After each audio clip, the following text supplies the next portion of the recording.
जो शब्दसिद्धीचा भाग आहे तो आपल्याला इथं समजून घ्यायचा आहे. तो तुम्हाला 2 गुणासाठी विचारला जातोय. आता सुरुवातीला पहा, मी कर्सर या ठिकाणी ठेवलाय. शब्दसिद्धी म्हणजे काय हे आधी नीट समजून घ्या. हे लक्षात घ्या. नीट व्यवस्थित ऐका मी काय बोलतोय ते. आता पहा, आपण आपल्या भाषेचा व्यवहार शब्दांच्या साहाय्यानं करतो. आपल्या मनातले विचार व्यक्त करताना जे शब्द आपण वाक्यात वापरतो ते सारे मूळ मराठी भाषेतले शब्द नसतात. भाषेत कोणतीही भाषा घ्या, त्या भाषेत प्रथम शब्द हे थोडेच असतात. तेवढ्या शब्दांनी आपला व्यवहार भागत नसल्यास आपण नवनवीन शब्द बनवितो किंवा इतर भाषांमधून शब्द घेऊन आपला व्यवहार साधण्याचा आपण प्रयत्न करतो. शेजारच्या प्रांतातील लोकांशी आपलं दळणवळण आपलं वाढतं. आपण जातो, शेजारच्या राज्यात जातो. त्या राज्यातली लोक आपल्या राज्यात येतात. आपण तिकडे जातो. वेगवेगळ्या कामाच्या निमित्ताने असं दळणवळण आपलं वाढलं की त्या भाषांमधील शब्दही आपल्या भाषेत असे मिसळतात व ती इतके रूढ होतात की ते आपल्या भाषेतील शब्द म्हणूनच गणले जातात. हा खूप मोठा अनुभव आपल्या जमेमध्ये आहे. पहा, आपण एक लक्षात घ्या. मी तुमच्या समोर एक उदाहरण ठेवतोय आणि त्या छोट्याशा उदाहरणातून आणि ते एका छोट्याशा संवादातून तुमच्या लक्षात येईल की आपण बोलताना किती वेगवेगळ्या भाषेतले शब्द सहज वापरतो, आपल्या लक्षात देखील येत नाहीत. पहा, आणि तो संवाद तुम्ही लक्षात घ्या. पहा, नीट व्यवस्थित ऐका. काय संवाद आहे पहा. अक्का, देवाजवळ पानाचा डबा आहे ना, तो दे इकडे. मी तो शेठजींना देतो. भाई म्हणाले. शेठजींना पान तंबाखू? अक्काने डोळे विस्फारित विचारले. पान चालेल, तंबाखू नको. डॉक्टरची परमिशन नाही, शेठजी म्हणाले आणि स्वतःच खो खो हसत सुटले. आता पहा, हा एक छोटासा संवाद तुमच्या समोर ठेवलाय. या संवादात किती तऱ्हेचे शब्द आलेत पहा. पहा, अक्का हा शब्द जो मी या संवादामध्ये वापरलाय हा कानडी भाषेतला शब्द आहे. त्यानंतर देव हा शब्द या संवादात आलाय. हा संस्कृत शब्द आहे, तत्सम शब्द आहे. त्यानंतर पान हा शब्द आलाय या संवादामध्ये. तर पान हा शब्द तद्भव शब्द आहे. पहा, हे आपण लक्षात घ्या.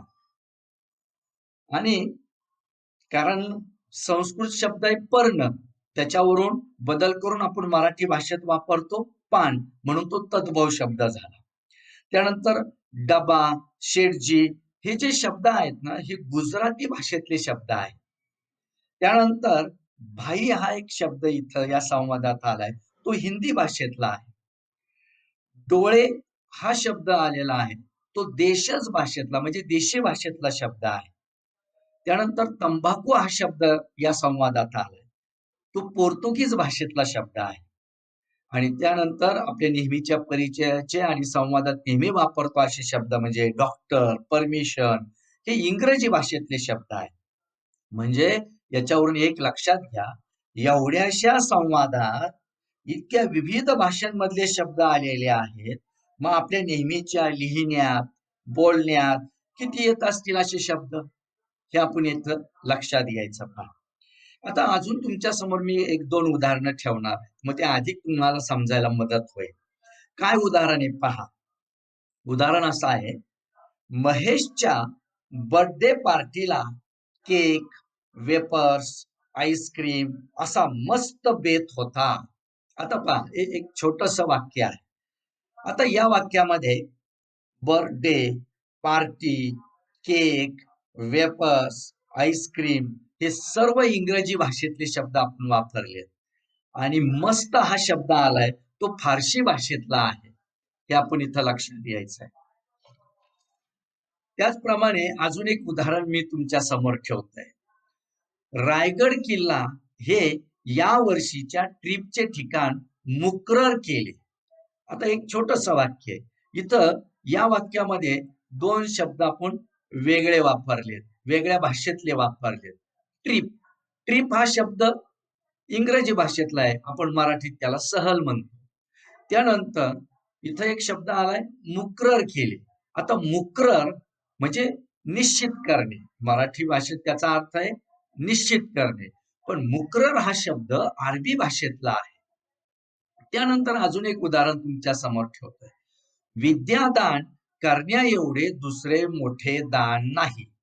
आता इथं पहा, विद्या आणि दान हे दोन शब्द या ठिकाणी आलेले आहेत आणि हे दोन्ही शब्द संस्कृत शब्द आहेत, म्हणजे ते तत्सम शब्द आहेत. पहा, म्हणजे ह्या वेगवेगळ्या उदाहरणावरून आपल्या लक्षात येतं की इतर भाषेमधून शब्द येऊन आपला व्यवहार आपण साधण्याचा प्रयत्न करतो व आपली भाषा आपण समृद्ध करण्याचा प्रयत्न करतो. परंतु आपल्या भाषेतील मूळ शब्द कोणते? कोणते शब्द आपण इतर भाषांमधून जसेच्या तसे घेतले, काही शब्दात कोणता बदल करून आपण आपल्या भाषेमध्ये घेतला, म्हणजे तो शब्द कसा बनविला, या गोष्टी पाहणं खूप मोठं मनोरंजक आहे. पहा, मजेशीर गोष्ट आहे ही. हे आपण खरं तर आनंद घेऊन हा भाग आपण शिकला पाहिजे. म्हणून मी इथं शब्द वापरला की ही गोष्ट खूप मनोरंजक आहे. आता आपल्या भाषेत आलेले शब्द कुठून व कसे आले याचा शोध घेणं म्हणजे त्याची उत्पत्ती करणे, व्युत्पत्ती करणे. तर एका शब्दापासून किंवा धातूपासून, धातू म्हणजे मूळ शब्द, एका शब्दापासून किंवा धातूपासून अन्य शब्द तयार करणे म्हणजे शब्दसिद्धी. हे लक्षात घ्या. आपण काय पाहतोय? शब्दसिद्धी म्हणजे काय?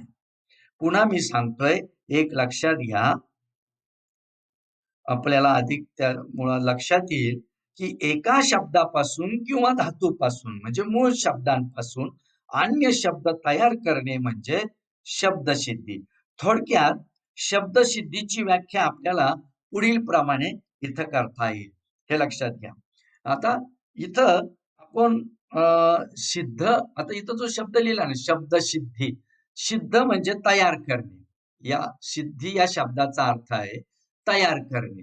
म्हणजे इथं शब्द कसा तयार झालाय, तो कसा भाषेमध्ये आलाय हे पाहणं म्हणजे शब्दसिद्धी. हे आपण इथं लक्षात घ्यायचं आहे. तर थोडक्यात या सगळ्या उदाहरणावरून आणि या सगळा भाग आपण समजून घेता आपल्याला शब्दसिद्धीची व्याख्या काय करता येईल. हे पहा, इथं मी स्क्रीनवर इथं लिहिलेली व्याख्या हा शब्द काय व्याख्या होईल त्याची. शब्द कसा बनतो, बनतो म्हणजे तयार होतो, हे लक्षात घ्या. कारण सिद्ध होणे म्हणजे तयार होणे.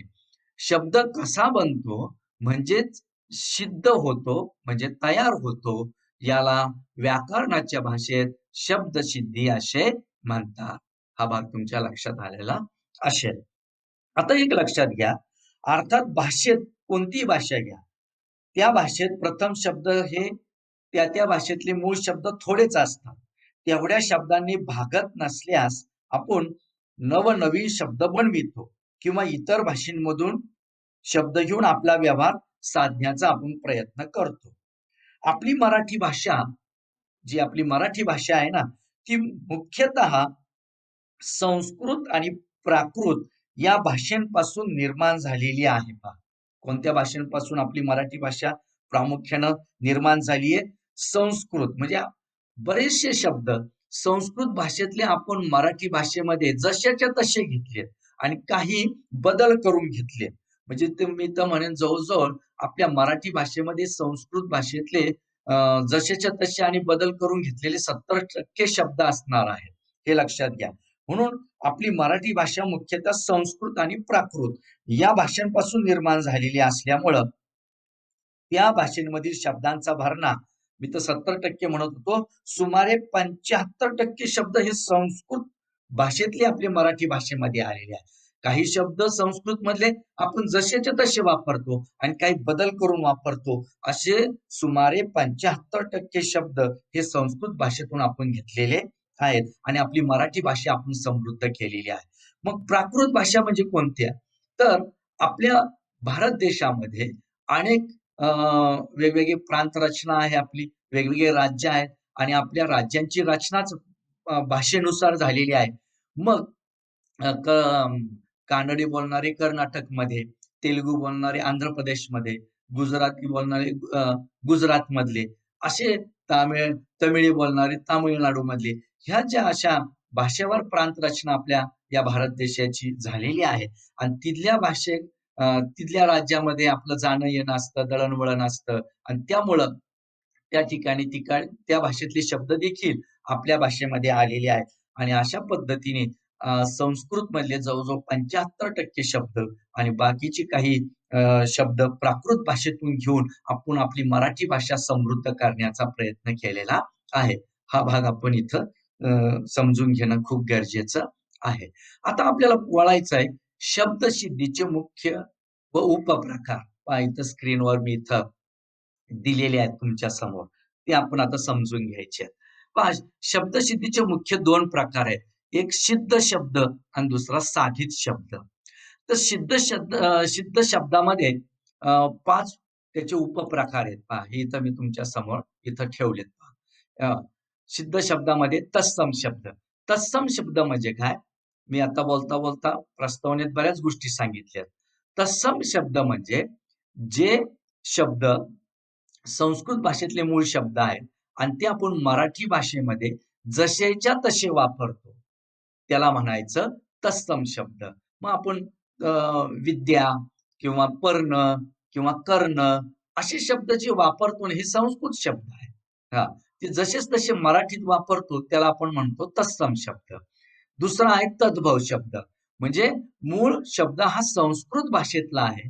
पण तो मराठी भाषेमध्ये घेताना तो बदल करून आपण वापरतो. त्याला आपण म्हणतो तद्भव शब्द. आता अशी अनेक उदाहरणं आहेत. आता पर्णऐवजी आपण पान वापरतो. त्यानंतर कर्णऐवजी कान वापरतो. अ, असे जे काही शब्द खूप आहेत, की जे आपण मराठी भाषेमध्ये वापरतो. म्हणजे संस्कृत मूळ शब्द मराठीत घेताना त्याच्यात थोडासा बदल करून आपण जे मराठीत शब्द वापरतो त्याला म्हणायचं तद्भव शब्द. तिसरा प्रकार आहे देशी किंवा देशज शब्द. काही आपल्या या मातीतले काही मूळ शब्द आहेत पहा. या महाराष्ट्रातल्या मातीतले काही जे मूळ शब्द आहेत. मग त्याला गुडघा आहे, डोळे आहेत. हे शब्द देशी किंवा देशज शब्दामध्ये येतात. त्या तिसऱ्या प्रकारामध्ये. आणि चौथा प्रकार आहे स्वदेशी. शब्द त्यालाच आपण परप्रांतीय शब्द म्हणतो. म्हणजे हेच आपण जे आता प्राकृत शब्द आपण त्याला वेगळा शब्द वापरतोय. स्वदेशी शब्द म्हणजे आपल्याच देशातले शब्द, पण इतर प्रांतात बोलले जाणारी जी भाषा आहे आणि त्या भाषेतले जे शब्द आहेत, त्याला म्हणायचं परप्रांतीय शब्द किंवा स्वदेशी शब्द. 5वा प्रकार आहे विदेशी म्हणजे परभाषी शब्द. मग इथं आपली इंग्रजी भाषा येईल, पोर्तुगीज येईल. हे जे शब्द किंवा ह्या ज्या भाषा आहेत आणि या भाषेतले शब्द आपण मराठीमध्ये वापरतो, त्याला म्हणायचं स्वदेशी किंवा परभाषीय शब्द. हे झाले सिद्ध शब्दातले 5 उपप्रकार. आता साधित शब्द या मुख्य प्रकारामधील 4 उपप्रकार या ठिकाणी आहेत. तर त्याच्यामध्ये पहिला आहे उपसर्ग घटित शब्द. म्हणजे अ, उपसर्ग लागून तयार होणारे शब्द.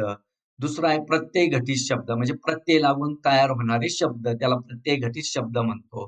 त्यानंतर तिसरा प्रकार आहे अभ्यस्त शब्द. म्हणजे एकाच शब्दाची पुन्हा पुनरावृत्ती होऊन एक अर्थपूर्ण शब्द बनवला जातो. त्याला अभ्यस्त शब्द म्हणतात. ते आपण हे सगळं सविस्तर हे तिन्ही प्रकार पाहणार आहोत. त्यावेळेस तुमच्या लक्षात येईल. आणि चौथा प्रकार आहे समास घटित शब्द. आपण समास हा भाग पाहिलेला आहे. आपल्याला माहिती आहे सामासिक शब्द आपण कशाला म्हणतो, की जेव्हा 2 शब्द एकत्र येऊन एक जो शब्द तयार होतो अर्थपूर्ण त्याला आपण सामासिक शब्द म्हणतो आणि तोच भाग थोडासा इथं या ठिकाणी आहे. म्हणून त्याला म्हटलंय समास घटित शब्द. अशा पद्धतीने या ठिकाणी शब्दसिद्धीचे हे मुख्य श प्रकार आहेत. सिद्ध शब्द आणि साधित शब्द आणि त्याचे हे पोट प्रकार किंवा उपप्रकार इथं खाली दिलेले आहेत. आता इथं पहा एक लक्षात घ्या 10वीच्या अभ्यासक्रमामध्ये आपल्याला मी इथं पहा इथं फुली मारलेली आहे. ही जी फुली मारली ना, हे आपल्याला 10वीच्या अभ्यासक्रमामध्ये पाहायचं नाही. हे लक्षात घ्या. म्हणजे सिद्ध शब्दातलं एकही प्रकार आता आपल्याला सध्या अभ्यासायचा नाही. एक माहिती म्हणून तुमच्या समोर या गोष्टी मी ठेवलेल्या आहेत. म्हणून इथं मी फुली मारून तुमच्या समोर ठेवलेला आहे. त्यानंतर आता साधित शब्दाचे उपप्रकार पहा. याच्यामध्ये जे मी आता इथं बरोबरची खूण केलेली पहा. उपसर्ग घटित शब्द हे आपल्या 10वीच्या अभ्यासक्रमामध्ये पाहायचं आहे. त्यानंतर दुसरी बरोबरची खूण केली प्रत्यय घटित शब्द हा एक भाग आपल्याला 10वीच्या अभ्यासक्रमाच्या दृष्टीने पाहायचा आहे. आणि तिसरा आहे अभ्यस्त शब्द हा एक आपल्याला इथं 10वीच्या अभ्यासक्रमाच्या दृष्टीने हा एक भाग पाहायचा आहे. आणि खाली चौथा आहे इथं पुन्हा फुली मारली समास घटित शब्द हा काय तुम्हाला 10वीच्या अभ्यासक्रमामध्ये विचारला जाणार नाही. म्हणजे ही जी फुली मारली ना याचा अजिबात तुम्ही विचार करायचा नाही. फक्त आता आपल्याला अभ्यास करायचा आहे उपसर्ग घटित शब्द, प्रत्यय घटित शब्द आणि अभ्यस्त शब्द. एवढ्याच 3 उपप्रकाराचा आपल्याला अभ्यास करायचा आहे आणि एवढ्या 3 भागावरच तुम्हाला 10वीला बोर्डाच्या पेपरमध्ये तुम्हाला प्रश्न विचारले जाणार आहेत. हे आपण इथं लक्षात घ्यायचं आहे. आता आपण या पोट प्रकाराकडे जाण्याआधी आपण सिद्ध शब्द म्हणजे काय आणि साधित शब्द म्हणजे काय हे थोडक्यात समजून घेऊ आणि मग प्रत्यक्ष या भागाकडे आपण वळणार आहोत. तर इथं पहा सिद्ध व साधित शब्द म्हणजे काय ते आपण इथं समजून घ्यायचं. पहा की आपल्या भाषेचा व्यवहार नीट चालण्यासाठी आपण इतर भाषेंमधून शब्द घेतले असले तरी विविध अर्थ व त्यांच्या छटा व्यक्त करणारे शब्द आपल्याला तयार करावे लागतात आणि अशा भाषेतील शब्दांचे 2 प्रकार पडतात. ते म्हणजे सिद्ध शब्द आणि साधित शब्द. तर त्याच्यातला आपण पाहतोय सिद्ध शब्द. थोडक्यात समजून घ्यायचंय. पहा मी इथं काही उदाहरणं देऊनच तो भाग समजून देण्याचा तुम्हाला प्रयत्न केलेला आहे. तर सिद्ध शब्द काय आहे? तो नीट समजून घ्या. तुमच्या स्क्रीनवर तुम्ही पहा. पहा. जा, ए, दे, घे, कर, खा, पी, बस, बोल यासारखे मूळ धातू म्हणजे मूळ शब्द भाषेत असतात. त्यांना सिद्ध शब्द असे म्हणतात. म्हणजे प्रत्येक भाषेमध्ये जे मूळ धातू असतात किंवा मूळ शब्द असतात त्यांना म्हणायचं सिद्ध शब्द. हे आपण इथं लक्षात घ्या. त्यानंतर साधित शब्द कशाला म्हणायचं? आता नीट ते समजून घ्या.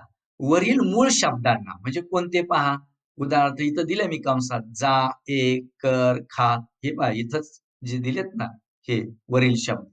वरील मूळ शब्दांना म्हणजे जा, ए, कर, खा अशा मूळ शब्दांना उपसर्ग किंवा प्रत्यय लागून जे शब्द तयार होतात त्यांना साधित शब्द असे म्हणतात. आता समजून घ्या उदाहरणासह मी इथं हा भाग समजून देण्याचा मी प्रयत्न केलेला आहे. उदाहरणार्थ कर हा मूळ धातू आहे, मूळ शब्द आहे आणि या मूळ धातूपासून किंवा या मूळ शब्दापासून तयार केलेले शब्द लक्षात घ्या. पहा कृ म्हणजेच कर हा मूळ धातू किंवा मूळ शब्द. त्याच्यापासून उपसर्ग लावून कसे शब्द तयार झालेत अर्थपूर्ण पहा. उपसर्ग हा शब्दाच्या मागे लागतो पहा. इथं पहा आ. इथं कर या मूळ धातूला आपण आ हा उपसर्ग लावलाय म्हणजे आकार. तसं इथं प्रकार, विकार, उपसर्ग घटित शब्द. दुसरं उदाहरण पहा. कर हाच मूळ धातू घेतला आणि त्याला प्रत्यय लावून कसे प्रत्यय घटित शब्द तयार झालेत पहा. कर या मूळ धातूला करून, करीत, करताना, करता ही झाली प्रत्यय घटित शब्द. त्यानंतर अभ्यस्त शब्द मी तुम्हाला इथं हा भाग समजून देताना सांगितलं होतं की त्या शब्दाची पुनरावृत्ती केली की अर्थपूर्ण शब्द तयार होतात.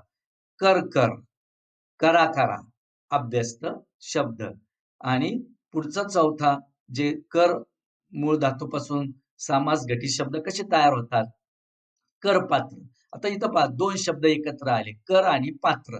हे 2 शब्द एकत्र येऊन हा एक सामासिक शब्द तयार झालाय करपात्र. तसंच इथं करमुक्त, कर आणि मुक्त हे लक्षात घ्या. हे 2 शब्द एकत्र येऊन एक सामासिक शब्द तयार झालाय. म्हणून याला म्हणायचं समास घटित शब्द. हे थोडक्यात मी तुम्हाला समजून दिलेलं आहे. सिद्ध शब्द म्हणजे काय आणि साधित शब्द म्हणजे काय? आता आपल्याला पाहायचंय साधित शब्दातले जे उपप्रकार आहेत. उपसर्ग घटित शब्द, प्रत्यय घटित आणि अभ्यास या 3 घटकाचाच आपल्याला इथं फक्त अभ्यास करावायचा आहे. तो आपण इथं समजून घेणार आहोत. आता अशा पद्धतीने कर धातूपासून आपण पाहिलं, की वरील शब्द कसे साधले गेलेले आहेत किंवा तयार केलेले आहेत. म्हणून त्यांना साधित शब्द म्हणतात. म्हणून याला काय म्हणायचं? ही जी शब्द तयार झाली याला म्हणायचं साधित शब्द. हां. अशा साधित शब्द प्रकारातील म्हणजे या साधित शब्द प्रकारातील उपसर्ग घटित शब्द, प्रत्यय घटित शब्द आणि अभ्यस्त शब्द या उपप्रकारांचा यावर्षी आपल्याला 10वीच्या अभ्यासक्रमाच्या दृष्टीने आपल्याला अभ्यास करावायचा आहे. आणि त्या दृष्टीने आता आपण पुढं पाहू. आता इथं पहा, उपसर्ग घटित शब्द हा आपल्याला पाहायचा. हे मी जे स्क्रीनवर जे मी काय आता हा पहिला भाग जो इथं मी मांडलाय, हा तुम्ही व्यवस्थित वहीमध्ये लिहून घेणं, समजून समजून घ्यायचं आणि मग वहीमध्ये व्यवस्थित लिहून घ्यायचं आहे. म्हणजे आपल्याला लक्षात येईल. आता आपण प्रत्यक्ष जातोय, ते म्हणजे उपसर्ग घटित शब्द म्हणजे काय आणि त्याच्या वेगवेगळ्या उदाहरणाकडं, त्याकडं आपण आता वळूया. हे पहा इथं उपसर्ग घटित शब्द आता नीट समजून घ्यायचंय पहा. पहा उपसर्ग घटित शब्द. व्यवस्थित माझा आवाज सर्वांना येतोय? व्यवस्थित ऐकायला येतंय? हं, हं. हां, एकाग्रता ठेवा व्यवस्थित. आता पहा उपसर्ग घटित शब्द हा भाग नीट समजून घ्या. मूळ शब्दांच्या म्हणजे मूळ धातूच्या मागे, मागे म्हणजे पूर्वी एक किंवा अधिक अक्षरे लावून काही साधित शब्द बनवितात. या अक्षरांना उपसर्ग असं म्हणतात आणि ही अक्षरे अव्यय स्वरूप असतात. ती अक्षरे मूळ धातूला म्हणजे शब्दाला जोडल्यामुळं त्या धातूचा मूळ अर्थ ते फिरवतात. त्या धातूला त्या धातूचा अर्थ ते बदलावतात पहा. त्या धातूचा अर्थ बदलतो. म्हणून मी आता इथं तुमच्या समोर समजून देण्यासाठी एक उदाहरण दिलेलं आहे. हे समजून देण्यासाठी मी उदाहरणं दिलेली आहेत. नीट लक्षात घ्या.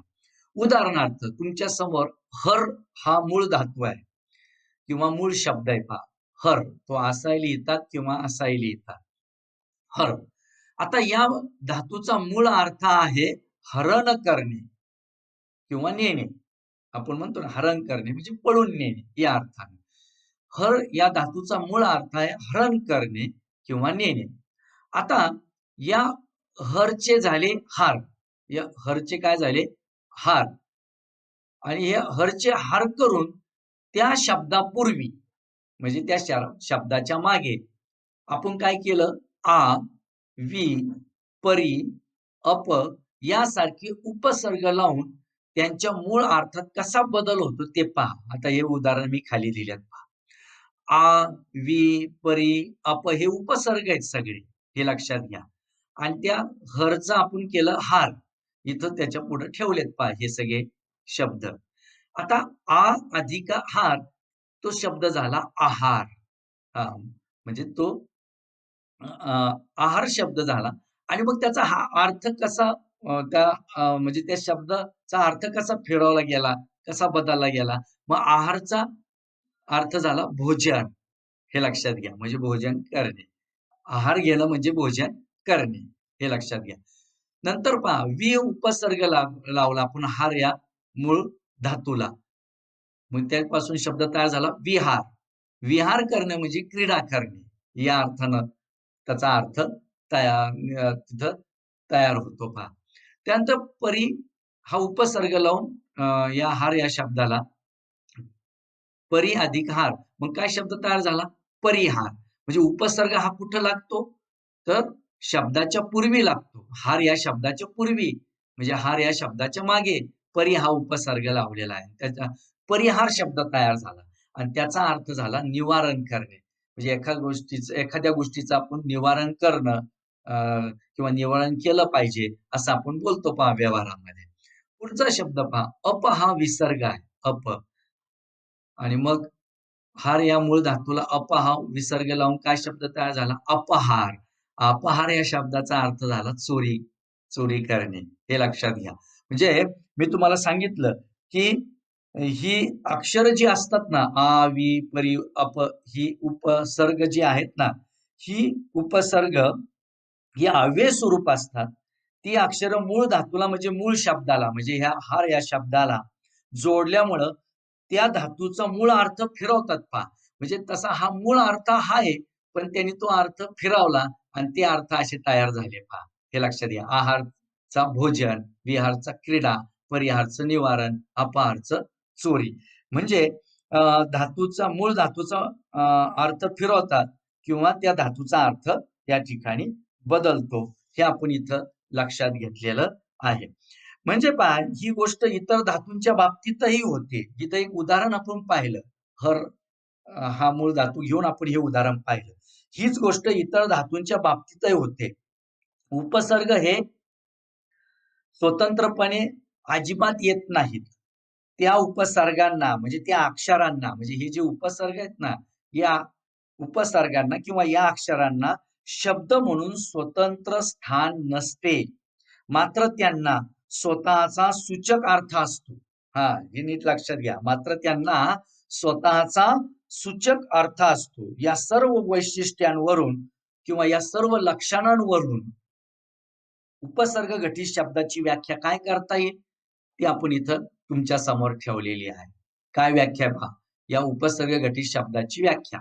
शब्दांच्या पूर्वी म्हणजे मागे उपसर्ग लावून जे शब्द तयार होतात त्यांना उपसर्ग घटित शब्द असे म्हणतात. हे उदाहरणावरून आणि त्याच्या वैशिष्ट्यावरून आपण ही व्याख्या तयार केलेली आहे आणि ती तुमच्या लक्षात नक्कीच आलेली असेल.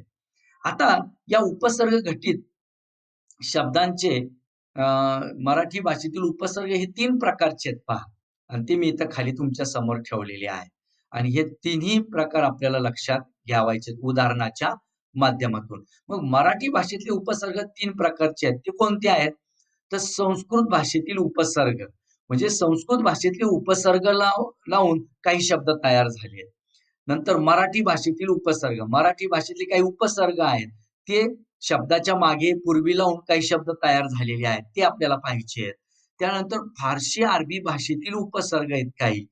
ते आपण लक्षात घ्यायचे आहेत आणि त्यापासून कसे शब्द तयार झालेत, बनलेत ते आपल्याला या ठिकाणी पाहायचंय. म्हणजे मराठी भाषेतील उपसर्ग हे 3 प्रकारचे आहेत आणि ते कोणकोणत्या भाषेतले आपल्याला पाहायचे आहेत. तर संस्कृत भाषेमधील, मराठी भाषेतील आणि फारसी अरबी भाषेतील उपसर्ग लक्षात घ्यायचे आणि त्यापासून कसे शब्द तयार होतात आणि ते आपण मराठी भाषेमध्ये कसे वापरतो ते आपल्याला हा भाग इथं आता लक्षात घ्यावायचा आहे आणि तो आपण व्यवस्थित समजून घेतला तर नक्कीच आपल्याला या शब्दसिद्धी या व्याकरण घटकावरचे 2 गुण आपले नक्कीच पक्के होतील. त्या दृष्टीने आता आपण लक्ष द्यायचं आहे. आता इथं पहा पुढचा आपण जो घटक आहे तो आपण इथं पाहतो. आता संस्कृत मधील उपसर्ग हा भाग समजून घ्यायचा. हे तुम्हाला सगळं व्यवस्थित जेवढं व्यवस्थित शक्य आहे तेवढं सगळं वहीमध्ये लिहून घ्यायचं आहे. हाताखालून ते सगळं जर गेलं तर ते अधिक आपल्या लक्षात बसतं. त्याच्यासाठी व्याकरणाची वही तुमची अतिशय व्यवस्थित असली पाहिजे. मी जेव्हा खऱ्या अर्थानं प्रत्यक्ष सगळ्या विद्यार्थ्यांची शाळा एकत्रित भरेल त्यावेळेस मी सर्वांच्या व्याकरणाच्या वह्या पाहील. मी हे जे घेतलंय ते तुम्ही तुमच्या वहीत अभ्यासपूर्ण लिहिलं की नाही आणि मी प्रत्येक व्याकरणाचा घटक झाल्यानंतर तुम्हाला स्वाध्याय सोडवायला दिलेला आहे. जसा समासाचा स्वाध्याय तुम्हाला दिलाय, तुम्ही तो सोडवला असेल, तसंच आता शब्दसिद्धीचा हा भाग संपल्यानंतर मी तुम्हाला स्वाध्याय देणार आहे. तो देखील तुम्ही व्यवस्थित सोडवायचा आहे. परंतु नुसता स्वाध्याय सोडवायचा नाही, तर मी हे जे तासिका घेताना जे तुम्हाला स्क्रीन शेअर केल्यात, ते व्यवस्थित तुमच्या वहीमध्ये लिहून घेणं आणि मग त्या अ, भागावरचे स्वाध्याय सोडवणं, अशा पद्धतीने तुम्हाला जावायचं आहे आणि त्या दृष्टीने तुम्ही व्यवस्थित गांभीर्यानं घ्या. आता पहा, आपण पाहतोय आता हे संस्कृत मधील उपसर्ग. मग इथं आलोय पहा, हे बघा संस्कृत मधील उपसर्ग. आता उपसर्गाचा स्थूल अर्थ मी कंसात दिलाय. आणि मग त्याच्यापासून काही शब्द आपण असे तयार केलेत. उदाहरणं म्हणून पाहिलेत. मी हे सगळेच उदाहरणातलं एक-एक उदाहरण, एक-एक, 2-2 पटकन समजून घेऊन पुढे जाऊ आपण. म्हणजे किंवा आता कारण शब्दसिद्धीचा भाग समजून घ्यायला 2 गुणासाठी घड्याळी 1-1 तासाच्या बहुतेक 3 तासिका जातील असं मला वाटतंय. असं आपल्या लक्षात येईल. आता पहा संस्कृतमधील उपसर्ग. इथं उपसर्ग आहे अति.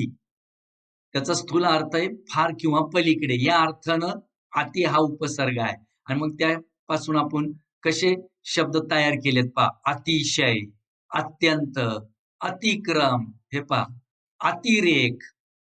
उपसर्ग हा कुठं लागतो? शब्दाच्या मागे लागतो. म्हणजे शब्दाच्या पूर्वी लागतो. म्हणून पहा अतिशय, अत्यंत, अतिक्रम, अतिरेक, अतिप्रसंग. पुढचा उपसर्ग पहा संस्कृत उपसर्ग अधि. स्थूलार्थ आहे मुख्य. मग काय शब्द तयार झाले? अधिपती, अधिकार, अधिकरण, अध्यादेश, अधिदैवत. आता मी खूप पुढचे शब्द नाही आता समजून देत. एक-एक, 2-2 घेऊ आपण किंवा एक-एक घेऊ. अणु याचा याचा स्थूलार्थ आहे मागून किंवा सारखे. शब्द तयार झाले अनुकरण, अनुक्रम, अनुभव. अप स्थूलार्थ आहे विरुद्ध किंवा हीन. अपयश, अपमान, अपकार, अपशब्द, अपराध. अभि स्थूलार्थ आहे जवळ किंवा पूर्वी. अभिनंदन, अभिनय, अभिरुची, अभ्यास, अभिमुख.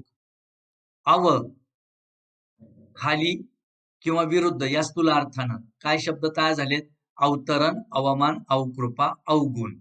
त्यानंतर आहे आ उपसर्ग पासून पर्यंत पलीकडे या स्थूलार्थाने आजन्म, आमरण, आक्रोश, आक्रमण असे हे सगळे तुम्ही संस्कृत मधील उपसर्ग नीट सगळे समजून घ्या.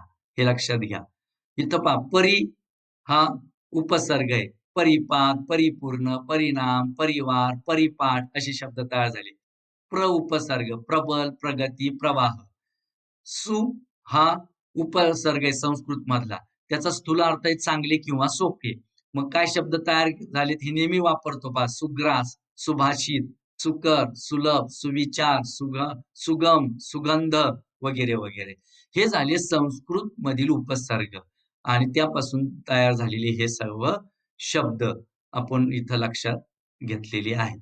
तसा आता पुढचा भाग जो आहे तो म्हणजे मराठी भाषेतील उपसर्ग आणि तो आता आपण पाहणार आहोत.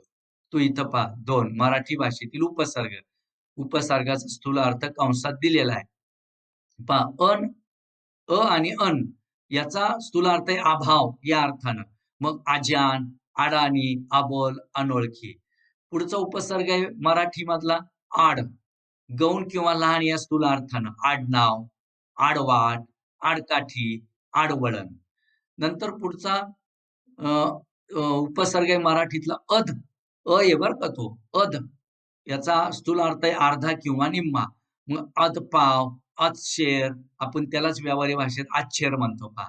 पण तो शब्द मूळ असा आहे अधशेर. अधकोस त्याला आपण अर्धा कोस म्हणतो. हे लक्षात घ्या अधकोस. त्यानंतर पुढचा मराठीतील उपसर्ग आहे अव. स्थूलार्थ हीन किंवा कमी.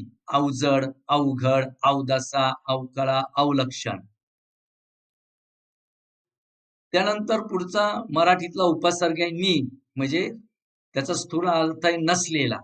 पहा नि या उपसर्गापासून तयार झालेले शब्द पहा निरोगी, निनावी, निकोप, निलाजरा, निकामी असे शब्द आहेत. इथं पुढं पण अजून काही शब्द आलेले आहेत. पहा पड, पडजीप, पडसाद, पडछाया, पडताळा, फट फार किंवा उघड्या अर्थानं हे मराठीतलेच उपसर्ग आणि त्यापासून बनलेले शब्द पाहतोय. फट फजिती, फटकळ, भर मुख्य किंवा पूर्ण, भर धाव, भर दिवसा, भर गच्च, भरजरी, भर चौकात असे शब्द आपण वापरतो. आणि आता पहा शेवटचं आपण पाहणार आहे तो प्रकार म्हणजे फारशी अरबी भाषेतील उपसर्ग. ते आपण आता पाहतोय.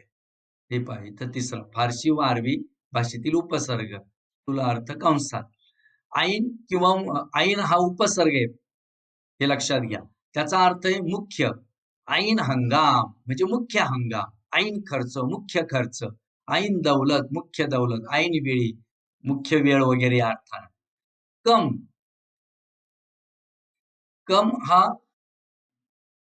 फारसी अरबी भाषेतला उपसर्ग आहे. कोणाचा तरी ऑडिओ चालू आहे तो बंद करा. ऑडिओ चालू आहे कोणाचा तरी तो बंद करा. तुमचा आवाज इकडे येतोय. पहा, फारसी अरबी भाषेतला उपसर्ग आहे कम. याचा स्थूल अर्थ आहे अपुरा किंवा कमी.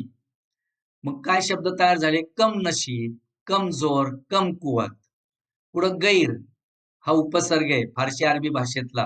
याचा स्थूलार्थ शिवाय किंवा विना. गैरहजर, गैरशिस्त, गैरसमज, गैरसोय, गैरहिशोबी या अर्थानं. दर त्याचा स्थूलार्थ आहे प्रत्येक, दररोज, दर साल, दर शेकडा, दरमहा, दरमजल.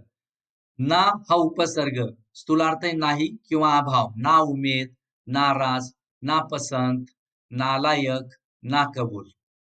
बद हा उपसर्ग वाईट, बदनाम, बदसूर, बदलौकिक.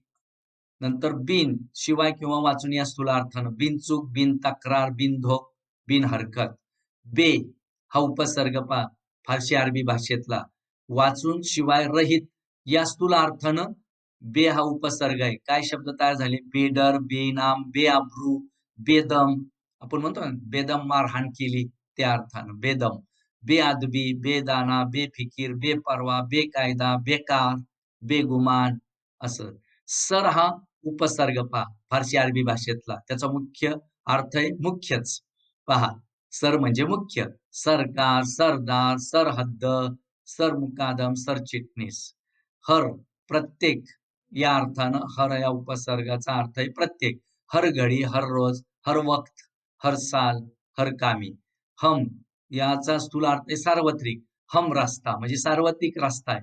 हमराई म्हणजे इथं एक सूचना दिली ती लक्षात घ्या. सूचना काय? ती नीट लक्षात ठेवा. उपसर्गांना स्वतःचा सूचक अर्थ नसतो. पहा, उपसर्गांना स्वतःचा सूचक अर्थ नसतो. हा, मात्र उपसर्गामुळे शब्दाचा अर्थ बदलतो. ते आपण सुरुवातीला लक्षात घेतलेलं आहे. हे सगळं तुम्ही तुमच्या वहीमध्ये लिहिणं आवश्यक आहे. आणि त्या दृष्टीने जर तुम्ही लक्षपूर्वक आणि समजून घेऊन लिखाण केलं ना हे सर्व, तर मग नक्की हा घटक समजायला तुम्हाला मदत होईल. आणि याच्यावर कसे प्रश्न विचारले वगैरे जाणार हे सगळा भाग संपल्यानंतर मग मी तुम्हाला शेवटी स्वाध्याय देणार आहे. आता आपण पुढचा जो भाग आहे, आता 8:39 झाले. पुढचा जो प्रत्यय घटित शब्द आहे तो आपण आज समजून घेऊ. मग राहील शेवटचा फक्त अभ्यस्त शब्द. आता आपण जाणार आहोत प्रत्यय घटित शब्द कशाला म्हणायचं ते नीट समजून घ्या. आता पहा, तुमच्या समोर प्रत्यय घटित शब्द हा समजून भाग घेताना काही गोष्टी नीट लक्षात घ्या.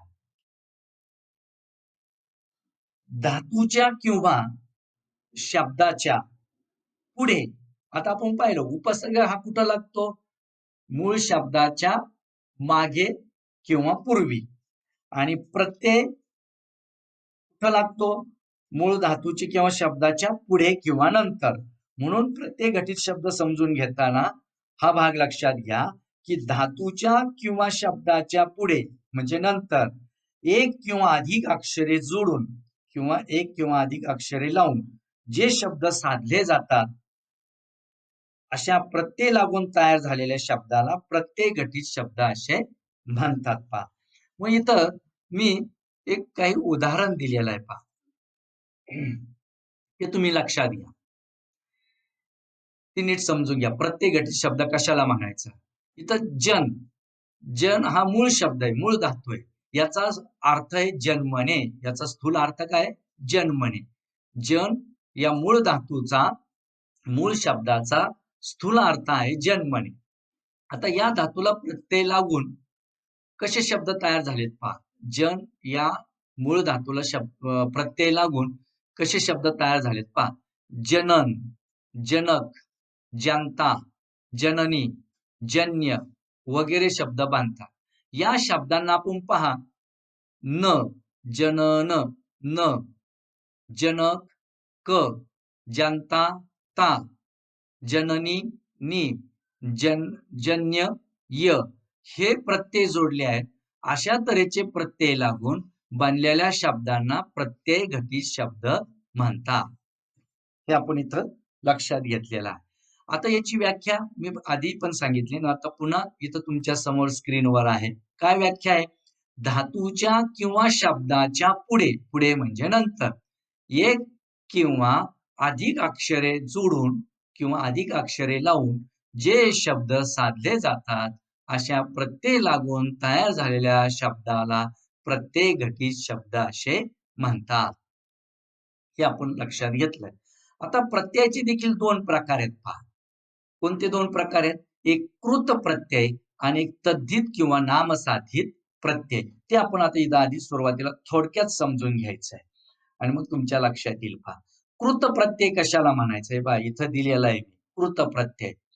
धातूंना म्हणजे मूळ शब्दांना जोडून येणाऱ्या प्रत्ययांना कृत प्रत्यय म्हणतात आणि त्यापासून म्हणजे त्या कृत प्रत्ययांपासून होणाऱ्या धातू किंवा क्रियापदाखेरीज अन्य शब्दांना कृदंत किंवा धातू साधित असे म्हणतात.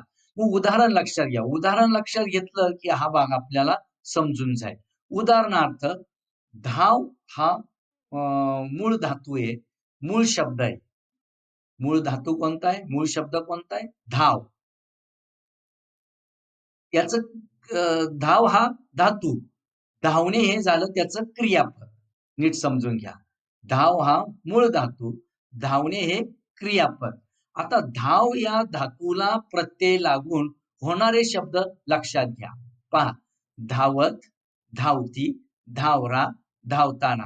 म्हणजे इथं त, ती, रा, ताना हे प्रत्यय जोडून आपण या ठिकाणी या मूळ धातूला, धाव या मूळ धातूला असे प्रत्यय जोडून हे शब्द आपण तयार केलेले आहेत.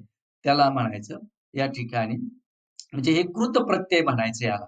हे लक्षात घ्या. हे त, ती, रा, ताना हे.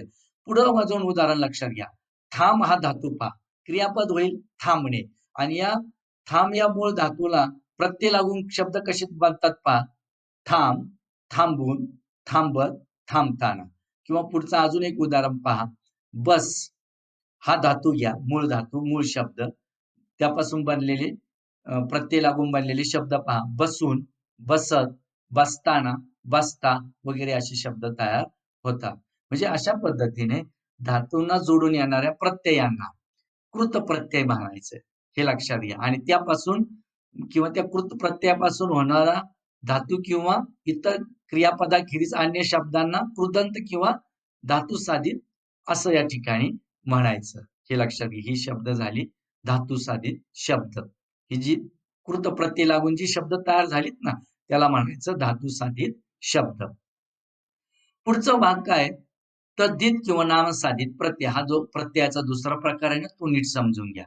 तद्धित किंवा नामसाधित प्रत्यय. आता धातू खेरीज इतर शब्दांना म्हणजे आता मूळ धातू खेरीज बर का, मूळ शब्दाखेरीज, धातू खेरीज म्हणजे मूळ शब्दाखेरीज इतर शब्दांना म्हणजे मग कोणते शब्द? नामे, सर्वनामे, विशेषणे आणि अव्यय यांना काही प्रत्यय लागून त्यांच्यापासून बनलेल्या शब्दांना तद्धिते किंवा नामसाधित म्हणतात पहा. उदाहरणार्थ पहा. इथं इथं मी एक शब्द दिलाय काम. मग या काम पासून काम, काम करी, कामसू, कामवाला. इथे काम या शब्दाला अनुक्रमे आपण करी, सु, वाला असे प्रत्यय लागले आहे. हे लक्षात घ्या. लक्षात येत आहे? हा. तर दुसरं उदाहरण इथे घेतलंय मी धन. या धन या शब्दाला प्रत्यय लागून धनिक, धनाढ्य. इथे धन आणि धन या शब्दाला इक आणि आढ्य पहा. धनिक, इक आणि धनाढ्य म्हणजे आढ्य म्हणजे इक आणि आढ्य हे प्रत्यय लागलेले आहेत. हे सर्व तद्धित प्रत्यय आहेत किंवा त्यालाच म्हणायचं नामसाधित प्रत्यय.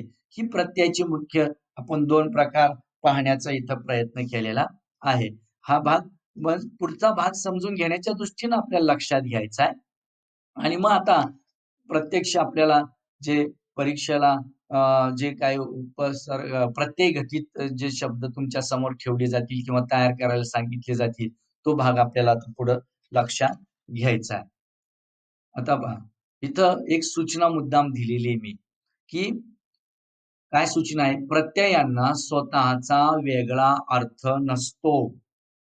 पण ते शब्दांना जोडल्यावर मात्र त्या शब्दांना अर्थ प्राप्त होतो. म्हणजे प्रत्ययांना स्वतःचा वेगळा अर्थ नसतो, पण ते शब्दांना जोडल्यावर मात्र त्या शब्दांना अर्थ प्राप्त होतो. उपसर्गाप्रमाणे प्रत्यय देखील संस्कृत, मराठी किंवा इतर स्वदेशी, विदेशी भाषेमधून मराठी भाषेत आलेले आहेत. ते पण आपण इथं लक्षात घेणार आहोत पुढे. तोही भाग आपल्याला लक्षात घ्यायचा आहे.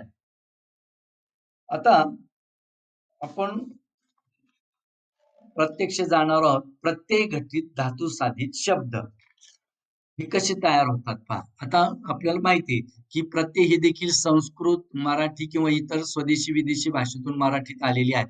मग सुरुवातीला प्रत्यय घटित धातू साधित शब्द त्याच्यात आपण पाहणार आहोत 1 नंबरला संस्कृत प्रत्यय व त्यापासून बनलेली धातू साधिती आपल्याला पाहायची. पहा, हे पहा संस्कृत प्रत्यय आपण आधी सुरुवातीला पाहणार आणि त्याचे स्थूल अर्थ ही कंसात दिलेली आहेत. आता या संस्कृत प्रत्यय त्याचा स्थूल अर्थ आहे कर्तृत्ववाचक, कर्तृवाचक. मग या संस्कृत प्रत्ययापासून कसे शब्द तयार झाले? देव, चा उच्चार येतो ना, भाव, लाभ, चोर, सर्प असा अप्रत्यय या ठिकाणी लागलेला आहे. आणि प्रत्यय कुठं लागतो हे आपण लक्षात घेतलेलं आहे. तो शब्दाच्या पुढे किंवा नंतर लागतो. पुढचा संस्कृत प्रत्यय त्याचा कर्तृवाचक हा स्थूलार्थ. मग काय शब्द तयार होतात पहा याच्यापासून, या प्रत्ययापासून? लेखक, येतो का उच्चार शेवटी? लेखक, शिक्षक, रक्षक, पालक, आवक, जनक. पुढचा संस्कृत प्रत्यय साधनवाचक या स्थूलार्थानं. नयन, प्रत्यय पहा, नयन, चरण, वदन, नंदन, पालन अशा पद्धतीने अनेक हे सुद्धा संस्कृत प्रत्यय पहा इथपर्यंत.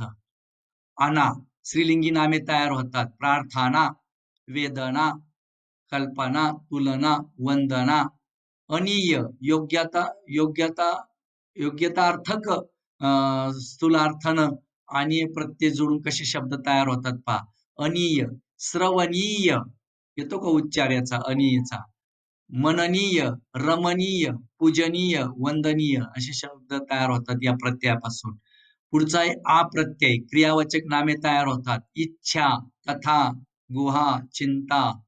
पुढचा आहे प्रत्यय, ऱ्हस्व आणि दीर्घ, कर्तृवाचक शब्द. हरी, हरण करणारा, त्यागी, भाषी. प्रत्यय येतो शेवटी, त्यागी, भाषी. प्रत्यय विशेषण तयार होतात. रसिक, आला का प्रत्यय? रसिक, पथिक, भाषिक अशी ही संस्कृत प्रत्यय आहेत. आता मराठी प्रत्यय पहा. मराठी प्रत्यय व त्यापासून बनलेली धातू साधिते. काय मराठी प्रत्यय पहिला? क्रियावाचक नामे तयार होतात.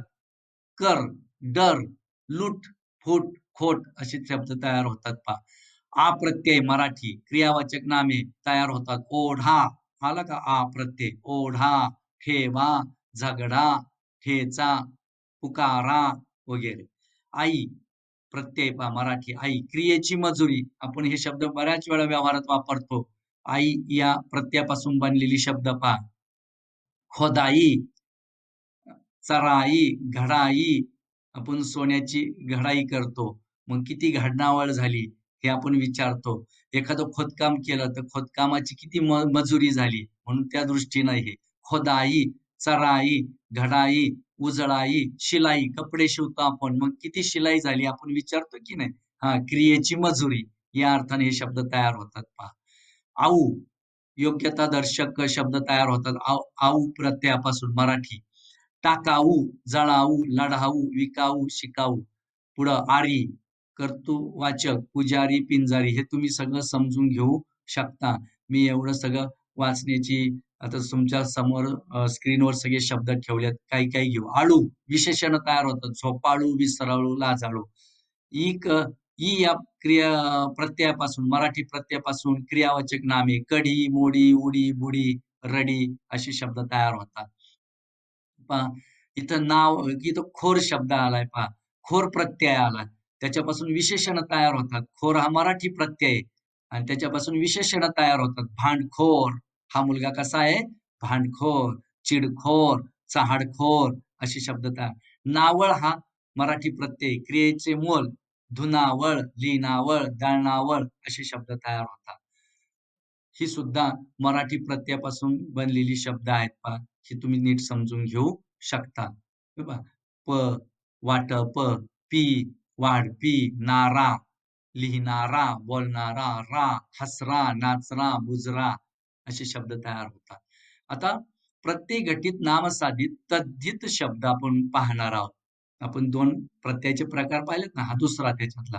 आता संस्कृत प्रत्यय व त्यापासून बनलेली नामसाधिते. म्हणजे आपण कुठले पाहतोय? हे पहा याच्यातले पाहतोय. आत्तापर्यंत इथं पाहत होतो. आता इकडे गेलाय. हां. प्रत्यय घटित नामसाधित म्हणजे तद्धित शब्द. संस्कृत प्रत्यय व त्यापासून बनलेली नामसाधिते. हे आपण लक्षात घ्या. कारण आपल्याला आता 7 मिनिटं राहिलेत. आपल्याला 7 मिनिटात हा प्रत्यय घटित शब्द आपल्याला संपवायचा आहे. कारण बरोबर 9 वाजता तुमचा समाज अभ्यास या विषयाचा तास होणार आहे. नारळी सर तुमचा तास घेतील. तर मी हा भाग समजून घेतोय. तिकडे लक्ष द्या. संस्कृत प्रत्यय व त्यापासून बनलेली नामसाधिते. अप्रत्यय अपत्यवाचक शब्द तयार होतात. या प्रत्ययापासून संस्कृत प्रत्ययापासून. यादव हे पूर्वीच्या काळी घराणे होते इतिहासकालीन हे आपल्याला माहिती आहेत त्या काळातले. अपत्यवाचक यादव, राघव, पांडव, भार्गव, सौभद्र. इक प्रत्यय संस्कृत संबंधदर्शक शब्द बांधतात पहा. मासिक, वार्षिक, धार्मिक, वाचिक, लौकिक. इत युक्तार्थक, आनंदित आनंद झाला तर तो आनंदित आहे असे शब्द आपण दुःखित, मूर्छित, उत्कंठित असे इन प्रत्यय संस्कृत युक्तार्थक, कुलीन, शालीन, नवीन, ग्रामीण. कीय किंवा ईय अशी प्रत्यय संस्कृत प्रत्ययापासून संबंधार्थक अशी काही शब्द तयार केली जातात पहा. कीय आणि ईय शासकीय, राजकीय, परकीय, स्वकीय असे. भावार्थक अशी काही शब्द बनवले जातात. महत्व, जडत्व, मूर्खत्व वगैरे. मानवान, युक्तार्थक असे शब्द बुद्धिमान. हे पहा बुद्धिमान. आता वान, धनवान, श्रीमान, गुणवान असं. आता मराठी प्रत्यय व त्यापासून बनलेली नामसाधिती. प्रत्यय, मराठी प्रत्यय. नामे होतात. वेडा, ठेवा, ठेचा असे शब्द. आई, मराठी प्रत्यय. भाववाचक नाम. दांडगाई, शिष्टाई, नवलाई. ई प्रत्यय नामे. उडी, बुडी, बोली अशी. ई प्रत्यय मराठी विशेषण मापी, वजनी, लाकडी अशी, पितळी अशी शब्द म्हणतात. ही देखील मराठी प्रत्ययापासून बनलेली शब्द आहे. कर, विशेषण सुखकर, खेळकर, खोडकर, करी, शेतकरी, भाडेकरी, कामकरी असे शब्द. वाईक, नातेवाईक, आस्तेवाईक, तऱ्हेवाईक वगैरे. सर म्हणजे सारखं किंवा किंचित गुणदर्शक या अर्थानं सर या प्रत्ययापासून मराठी प्रत्ययापासून कशी शब्द बांधतात. गोडसर, वेडसर आपण म्हणतो ना, हा पदार्थ थोडासा गोडसर आहे. हा जरा थोडासा मला वेडसर वाटतोय, असं वगैरे. गोडसर, वेडसर, काळसर, ओलसर, भोळसर असे. आता फारशी अरबी प्रत्यय व त्यापासून बनलेली नामसाधिते. हा शेवटचा भाग आपण इथं लक्षात घेतोय. नीट समजून घ्या. फारशी अरबी प्रत्यय पहा. गर, गार आणि वाण या फारशी अरबी प्रत्ययापासून कसे शब्द बनलेत पहा. हे कर्तृवाचक शब्द. सौदागर आला का घर? जादूगार आला का गार? गुन्हेगार गार. इथं पहा. इथं वान पासून बागवान, पहिलवान ही सगळी फारसी अरबी प्रत्ययापासून बनलेली शब्द आहे. इक ई हा ई हा फारसी अरबी प्रत्यय आणि भाववाचक नामं कशी तयार होतात. खुशी, मजुरी, नेकी, हमाली, फकीरी. स्थान स्थानदर्शक या अर्थाने शब्द बांधतात. स्थान या फारसी अरबी प्रत्ययापासून. अरबस्तान, तुर्कस्तान, कब्रस्तान वगैरे. गिरी फारसी अरबी प्रत्ययापासून गुलामगिरी, मुलुकगिरी, कामगिरी, कारागिरी, दादागिरी वगैरे. दार, राखणारा किंवा असणारा स्थूल अर्थानं दार. दुकानदार, फौजदार, इमानदार. पुढं दान, दानी, स्थानदर्शक, पानदान, तावदान, कमलदान, श्यामदान, अत्तरदानी, ज्याच्यात अत्तर ठेवतात त्याला म्हणतात अत्तरदानी, पीकदानी, चहादानी, चहा ज्याच्यात जीवदान वगैरे. बाज, त्यात रमलेला. हा पहा, हे शब्द नेहमी वापरतो आपण. बाज या फारसी अरबी प्रत्ययापासून बनलेले शब्द. दारूबाज, नखरेबाज, नफेबाज, नशाबाज, दगलबाज. बंद, बांधलेला या अर्थानं. चिरेबंद, हत्यारबंद, नालबंद. खाना, ठिकाण किंवा गृह या स्थूल अर्थानं. कारखाना, तोफखाना, दवाखाना, हत्तीखाना, दारूखाना, दिवाणखाना. नवीस किंवा निस या प्रत्ययापासून, फारसी अरबी प्रत्ययापासून बनणारे शब्द पहा. चिटणीस, पोतनीस, फडणीस, चिटणवीस, फडणवीस, कारखानवीस असे शब्द. आबाद या फारसी अरबी प्रत्ययापासून कसे शब्द बनलेत पहा. स्थानदर्शक, औरंगाबाद, हैदराबाद, अहमदाबाद. नामा या प्रत्ययापासून, अरबी फारसी प्रत्ययापासून. पत्र, कागद किंवा ग्रंथ या अर्थाने शब्द बनवायचे पहा. नामा. करारनामा, हुकुमनामा व पंचनामा, राजीनामा, जाहीरनामा अशी शब्द या ठिकाणी बनले. ही झाली आपण आज जे आपण पाहिलं स्थूल वाचन या आपलं तुमच्या शब्दसिद्धी या प्रकारामध्ये आपण आज जो अभ्यास केलाय तो प्रामुख्यानं केलाय तो म्हणजे जे अभ्यासक्रमातले जे उपसर्ग घटित शब्द कशाला म्हणायचंय आणि प्रत्यय घटित शब्द कशाला म्हणायचंय या दोन साधी शब्दांचा आपण अभ्यास केलेला आहे.